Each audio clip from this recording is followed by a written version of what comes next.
So if I say kinetic energy, it simply means moving energy. If I say thermokinetics, it simply means the movement of heat. If I say chemokinetics, it simply means the movement of chemicals. Okay. So if I don't say reaction kinetics, I can also call it chemokinetics. Do you get? Now, so that is basically what we call reaction kinetics. So reaction kinetics is the movement of two or more species to form a new species. Or sometimes you can say reaction kinetics is the disappearance of the reactant and appearance of product. So now, if you now look at reaction kinetics now, we are trying to bring two or more species together to form a new one. But in order to do that, there are two things that we have to consider, right? The first thing that we have to consider is the time taken for that reaction to form a new species. That's the first thing we have to consider. And the second thing that we have to consider are the steps required to achieve that. Okay, so we have to consider the time. So we have the time factor and we have the step factors. Okay, so these are the two factors that we have to consider anytime we are talking about reaction kinetics. So when we consider the time required for that reaction to form product, that aspect of reaction kinetics is called the rate of chemical reaction.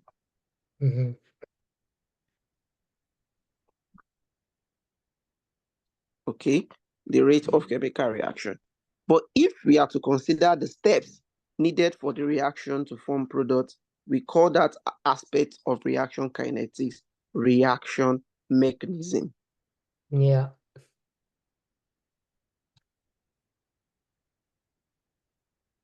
Reaction mechanisms.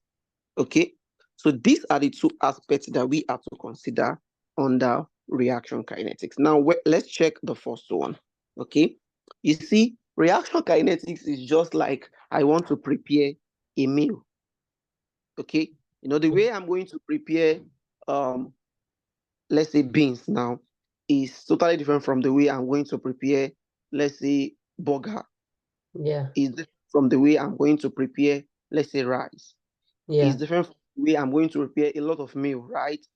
And also the time required to prepare each of the meal is also different.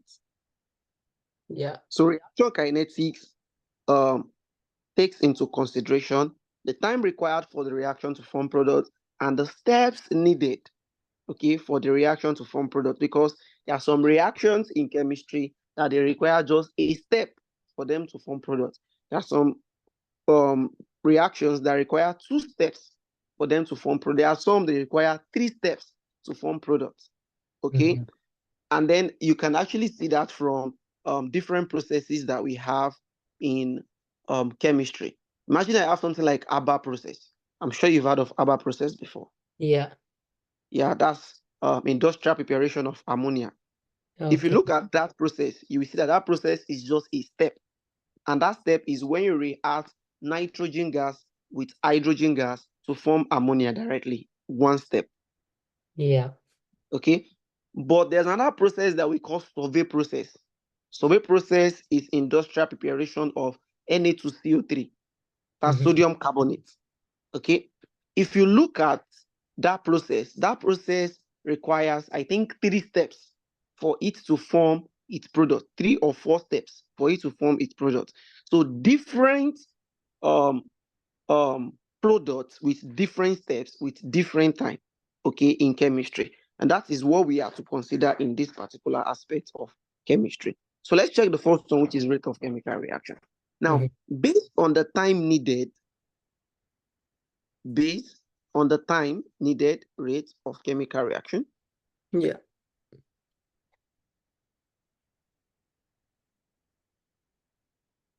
Now, based on the time needed for a reaction to form products, there are 2 types of reactions.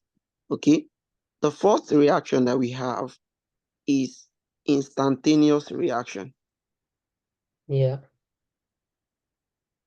the second one is slow reaction. Okay. Now, when we say reaction is instantaneous, what does it mean? It simply means it occurs at an instant time, immediately, right? So all these reactions, they are called fast reactions.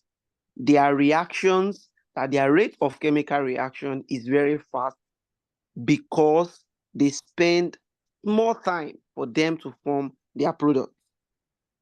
Yeah. Okay. A typical example is boiling of water. Okay, so if you boil water now, it's going to take just more time to do that, right? Boiling of water, melting of candles, dissolution of sodium chloride in water. Okay, Yeah. all these, they are fast reactions, they are instantaneous reactions. And you should take note that all instantaneous reactions are governed by physical properties. Do you get? So immediately a physical property is attached, okay, to a reaction. The reaction is an instantaneous reaction. Okay, physical properties like boiling point, melting point, solubility, volatility, sonorosity, malleability, ductility, luxurious, Yeah. color, odor, taste, all those guys. When they are attached to a reaction in chemistry, the reaction is instantaneous reaction. Do you get? So that is basically how we identify whether a reaction is instantaneous or not. Now, the second one is a slow reaction. A slow reaction is a reaction that occurs within a long period of time. Might not be that long anyway, but it is not going to occur at an instant time. Do you get? Example is rusting of iron, Yeah. decay of dead organisms, fermentation of palm wine, Okay. combustion of materials, Yeah. souring of milk. All these reactions, they are slow reactions. And the way we identify them is that when you see a chemical property attached to a reaction, the reaction is a slow reaction. So all slow reactions are governed by chemical properties. Chemical properties like fermentation, combustion, burning, charring, souring, do you get decomposition? All these reactions or Yeah. all these properties are chemical properties. So when they are attached to a reaction in chemistry, the reaction is said to be a slow reaction. So all slow reactions are governed by chemical properties. So what do we mean? We are basically saying that the rate of chemical reaction is inversely proportional to time. Is that not what we are saying? Because we are basically saying that if the rate of the chemical reaction is very fast, it's showing that little time is spent to accomplish the what? The chemical reaction. But when Yeah. the rate of the chemical reaction is slow, it shows that a lot of time is required for the reaction to form a product. So this is the relationship between the rate of chemical reaction and time taken. Am I communicating? Yeah. Yeah. Understand. Okay. Do you have any questions so far? No, I'm good. Understand. Okay, so we can move forward. All right, that's fine. This Yeah. is just an introductory class. So, Yeah. okay. Now,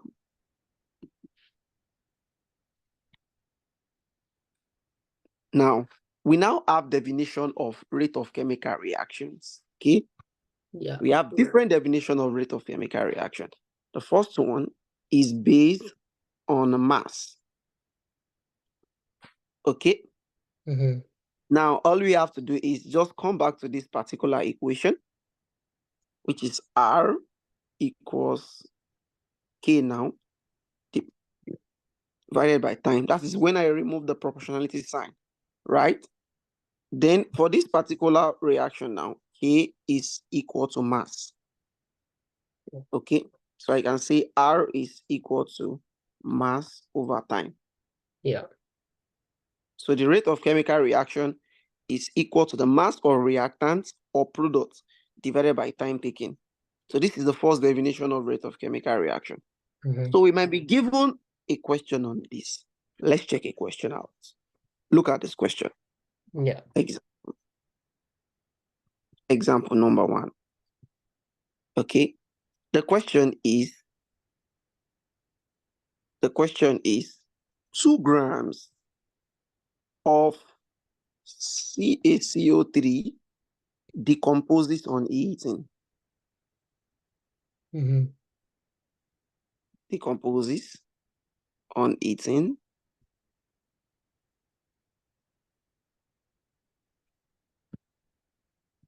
Okay. Yeah. Decomposes on heating. Okay. So calculate the rate of formation of CaO after 2 minutes. Mm-hmm.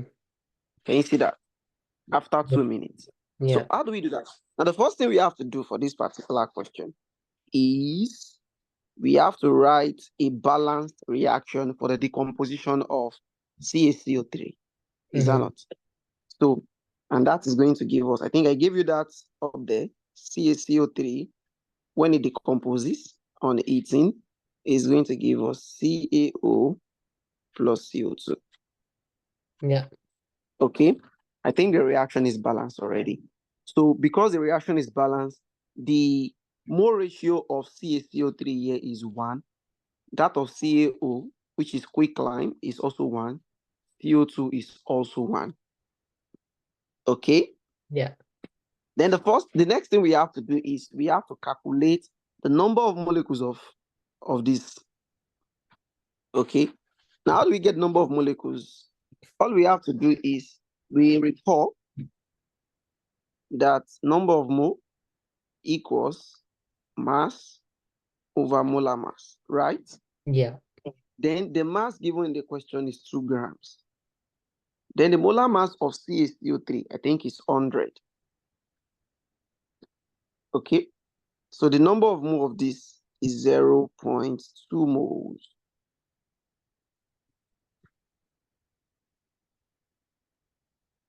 0.2 moles.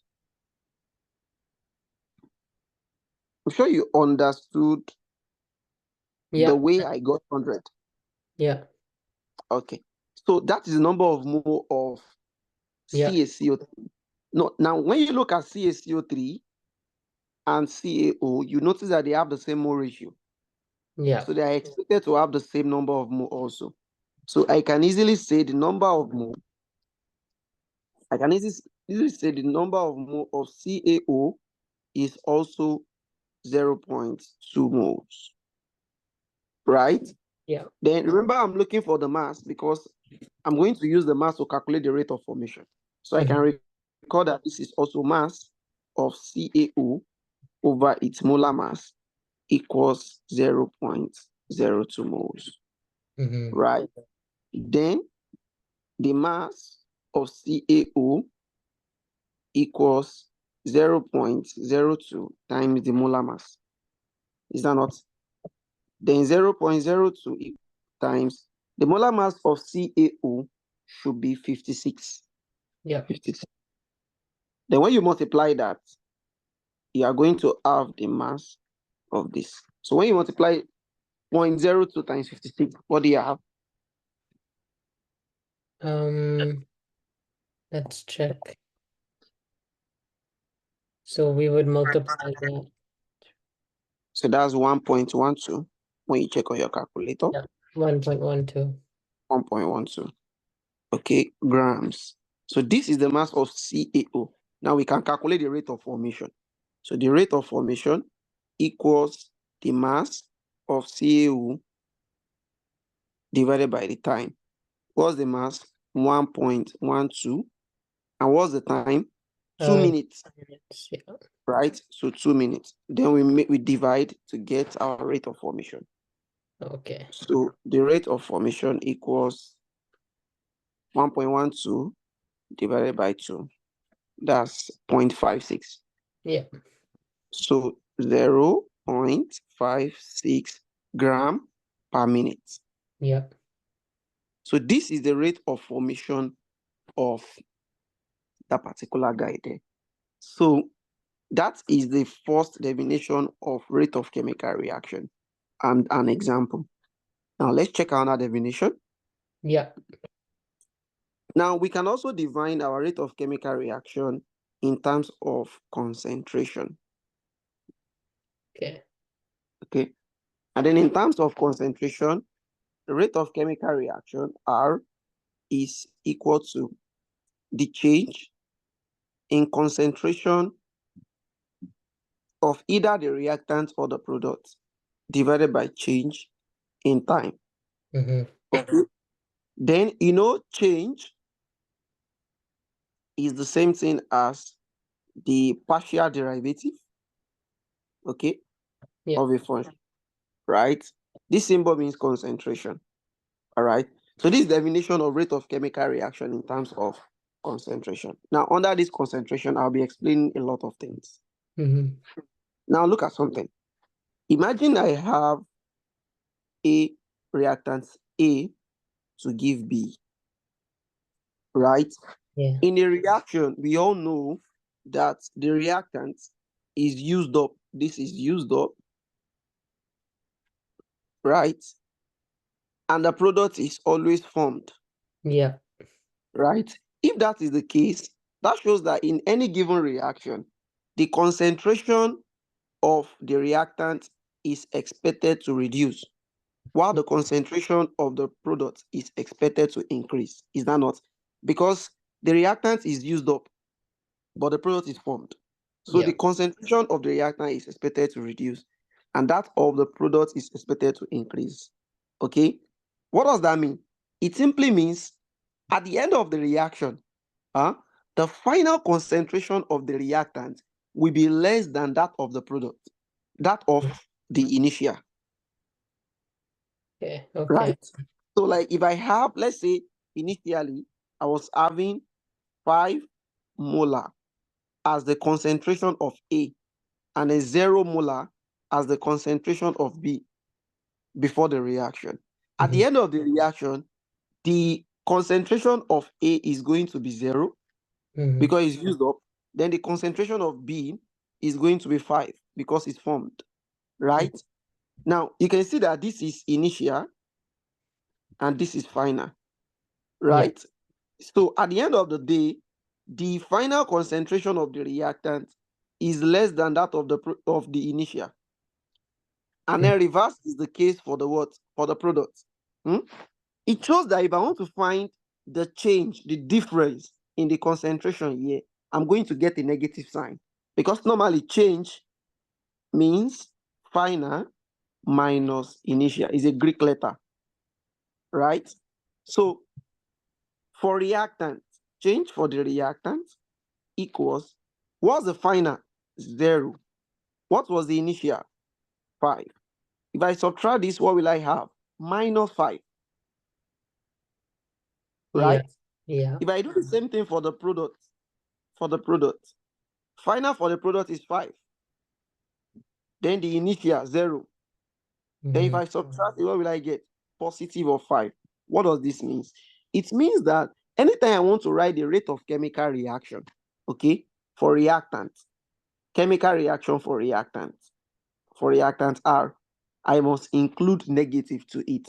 So for reactants now, it's going to be negative change in concentration of the reactant over change in time. Yeah. Why am I adding negative? Because the reactant is being used up. Okay. Then if I want to write for product, it's going to be positive of change in concentration of product over change in time. Why? Because product is being formed. Yeah. Do you get that? So I this is how we write the rate of chemical reaction for what? For reactants and products. Now that is not all. What if we have more ratio? Let's say I have small a to give small b times b. Can you see all this more ratio here? This stoichiometric factor. Yeah. So if I ask you to write the rate of chemical reaction for A, how do you write for A? The rate of chemical reaction for A is going to be minus 1 divided by this small ratio here, A. Okay. Yeah.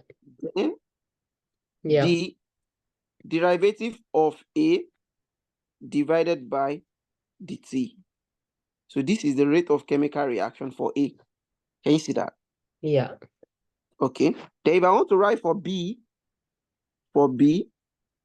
is going to be positive of 1 divided by B, right?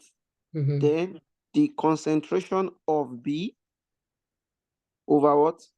Over dt. So this is for the what? The product. Yeah. Does it make sense?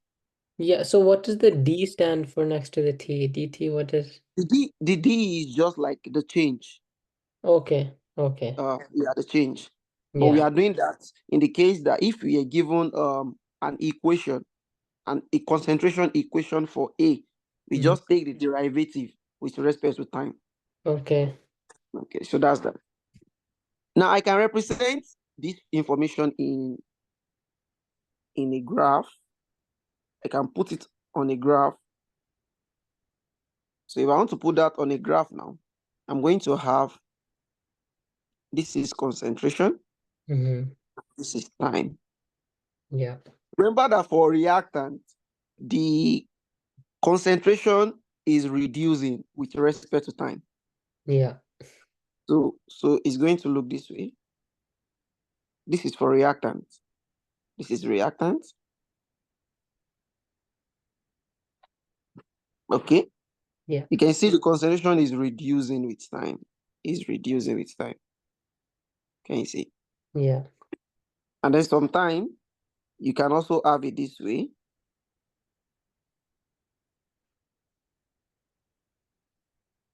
You can also have it this way. Yeah, I This see. is also reactant. You get. Now for the product, remember that for the product, the concentration is increasing with time. Yeah. Right? So you are going to have it this way. Can you see? Yeah. It's increasing with time. Or if you don't have it that way, you can also have it this way.